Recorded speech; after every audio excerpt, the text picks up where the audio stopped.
Salut tout le monde. Alors, voilà, je vais vous présenter un peu notre groupe qui a été créé en 2015. Donc, ce groupe, donc Ratio Master et T411 non officiel, car à la demande, à l'époque, on leur avait demandé si on voulait faire un site officiel, ils n'en ont pas voulu de notre groupe. Donc, du coup, on s'est dit, si vous voulez pas de nous, on va inclure un mode triche. Donc, à l'intérieur de ce groupe-là, vous retrouverez évidemment un sommaire. Donc, dans ce sommaire-là, évidemment qu'il faut lire toujours avant de poser vos questions, ça serait sympa. Donc vous retrouverez évidemment plusieurs sections. Le sommaire est en cours de renouvellement par JJ, un administrateur du groupe. Et vous avez aussi René Louis-Tech ici, Carl Blo, FLB, il y a Michel Laurence qui n'est pas connecté depuis ce temps là déjà. Donc, qui sont aussi des administrateurs. Il y a d'autres administrateurs qui ne sont pas connectés depuis X temps aussi. Bref, ça c'est autre chose. À l'intérieur donc du sommaire, je reviens, vous allez trouver plusieurs sections. Chaque section comporte différents liens qui vous apporteront plus ou moins satisfaction, on va dire. Vous avez un mode spécialement pour les tricheurs, donc vous avez un règlement de tricheurs. Vous avez un tutoriel sur Ratio Master qui est le tutoriel 1.9.1 de Ratio Master qui vous explique comment l'utiliser. Vous avez Ratio Master à jour, vous avez aussi ratiomaster.net à jour pour Linux et Windows qu'on a pu mettre grâce au code source qu'on a obtenu. Vous avez aussi des add-ons, des scripts pour T411. Vous avez des sections donc programmeurs. Vous savez qui programme dans le groupe. Vous avez la section des testeurs qui testent. Il manque Carl Bro qui est récent, qu'on va rajouter bientôt, qui est un admin aussi. Vous avez aussi donc officiel AT411, donc un client torrent. C'était le premier qu'on avait mis dans le groupe, donc il en manque. Mais du coup, comme on va refaire le sommaire, il va disparaître car un peu plus bas, vous avez évidemment, hop, il est où? Je le cherche, ici. Vous avez les clients officiels de T411, donc quand on clique dessus, ça vous ouvre directement, oui ça c'est mon AD-Block, ça vous ouvre directement les clients recommandés, la version suivant votre système d'exploitation. Voilà, donc des petites options qui vont disparaître. Vous avez aussi donc des photos, donc parce que certains membres me demandaient ce que voulait dire N, A, P, N, A et NP.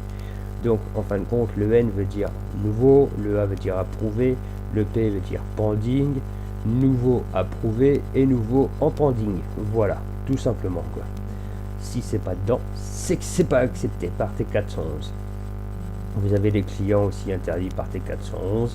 Vous avez les états d'IP du site en général, comment il se comporte, si il est en ligne ou pas en ligne. Vous avez l'API aussi de T411. Là, nous avons une section application mobile qui est en cours de développement aussi, c'est-à-dire que les membres peuvent nous dire ce qu'ils utilisent suivant leur système, si c'est Android, Windows Phone ou Mac, s'ils utilisent l'application T411 ou autre. Vous avez aussi des solutions proposées par les membres, donc René Louis-Tech qui est un admin qui propose comment changer les DNS pour Linux. Michel Laurence qui propose lui au début du blocage DNS modifier le fichier host. Vous avez donc AD-Block, parce que AD-Block plus fout la merde, sous Firefox, donc sous Chrome aussi, c'est les liens directs de téléchargement, il n'y a aucun souci, c'est les sites officiels. Vous avez un add-on VPN Anonymox, mais il y en a d'autres qu'on devra rajouter. Vous avez aussi donc la section divers, donc TeamWeaver, du site officiel pour vous aider de PC à PC. Et vous avez la section admin pour nous contacter. Donc quand vous cliquez dessus, on va cliquer sur Michel puisqu'il est au courant. Hop, vous allez directement atteindre votre centre de message, ce qui fait que vous n'avez plus qu'à écrire votre message en bas, hop, et à l'envoyer. Même pas besoin de vous prendre la tête à chercher l'administrateur en question, cliquez, tout est déjà pré-programmé, c'est simple, c'est rapide, et c'est clair, et c'est net. Voilà. Ensuite, donc on va retourner vite fait sur le groupe. Je vais vous montrer après, faudra que vous nous rejoindre, ou alors merci de continuer à nous suivre. Donc vous avez en gros une bannière là, qu'on va refaire, on va demander aux membres aux membres, s'ils veulent le faire, ils peuvent le faire. Proposer des bannières, il n'y a aucun souci, au contraire, avec l'adresse du site en question. Quand le site change de domaine, la bannière change aussi, puisqu'on met à jour à chaque fois le domaine en question. Pas mal de membres posent des fois la question, et à chaque fois on leur dit de regarder la bannière. Mais bon, ça c'est pas dérangeant, on est toujours là pour aider. Après il y a d'autres questions, comme un membre là, Icarian, qui demande qui a réussi à faire sa propre hitbox par exemple, donc on a des réponses. On a d'autres aussi, donc comme Michel Laurence, qui a trouvé avec René Louis-Tech et notre testeur Karl Blo comment faire de fausses déclarations, puisque la première qu'il avait faite avait été patchée par Phoenix. Manque de peau pour lui, on a trouvé comment continuer. Voilà, évidemment, hein, il ne faut pas oublier que les membres du staff, en voilà un ici qui est assez cool de base, sont là aussi pour veiller sur notre groupe, car toutes les failles qu'on trouve, ils essayent de les bloquer. Ce qui est assez dur, parce que quand on travaille sur un truc, on a toujours un pied d'avance sur eux. Voilà. Après, on a certains qui nous demandent, par exemple, comment on peut trouver les pixels sur une fausse déclaration. Parce que quand on fait une fausse déclaration, on modifie l'image. Quand on modifie l'image, automatiquement, les pixels ne sont plus, on va dire, coordonnés. Donc, du coup, on peut le voir grâce à certains logiciels. Mais on a trouvé comment faire, on fera un tuto dessus.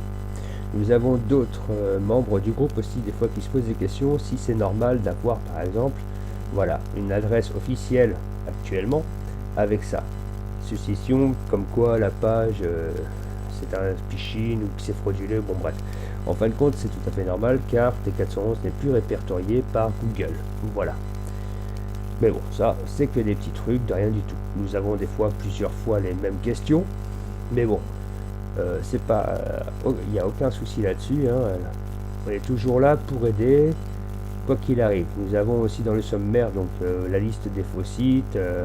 Voilà, il y a à chaque fois, les gens posent des questions, il n'y a aucun souci, on est toujours là pour répondre, même si des fois on a des centaines de questions identiques, on s'en fout. C'est un groupe à but non lucratif, hein, on fait ça pour le plaisir d'aider, autant officiellement que en trichant.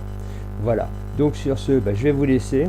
Si vous voulez plus en savoir un peu plus, on va dire, sur le groupe, je vous souhaite de nous rejoindre. Et ceux qui nous suivent, content que vous soyez parmi nous et content que vous nous souteniez. Voilà, je vous dis à la prochaine pour de nouvelles vidéos. Salut tout le monde!